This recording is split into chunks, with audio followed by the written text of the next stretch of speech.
ఓం శ్రీ మాత్రే నమః. పూజ గదిలో చెంబు పాత్రలో తీర్థం ఉంచడం చేస్తుంటాం. సాధారణంగా పూజ గదిలో చెంబు లేదా మట్టి పాత్రలో నీటిని ఉంచడం చేయొచ్చు.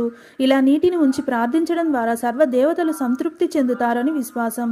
మహా నైవేద్యం కంటే నీటిని ఉంచి పూజించడం ద్వారా దేవతలు సంతృప్తి చెందడంతో పాటు కోరిన వరాలు ఇస్తారని ఆధ్యాత్మిక పండితులు అంటున్నారు. రాగి చెంబులో మంచినీటిని ఉంచి మంత్రం పఠనం చేశాక ఆ నీటిని సేవించడం ద్వారా అనారోగ్య సమస్యలుండవు. ప్రతిరోజు పూజ సమయంలో నీటిని ఉంచి తీర్థం సేవిస్తే సమస్త దోషాలుండవు. ఈ నీటిని రోజు మార్చి రోజు చెట్లకు పోయడం చేస్తుండాలి. ఇలా చేస్తే ఆ ఇంట ఉన్న నెగటివ్ ఎనర్జీ దూరం అవుతుంది. అలాగే పూజ చేసేటప్పుడు గంటను మోగించడం ద్వారా దుష్ట శక్తులను, ప్రతికూల శక్తులను పారద్రోలేందుకు ఆధ్యాత్మిక పండితులు అంటున్నారు.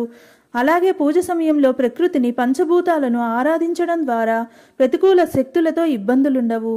మరిన్ని ఇలాంటి ఉపయోగకరమైన వీడియోస్ కోసం ఛానల్ సబ్స్క్రైబ్ చేసుకోండి.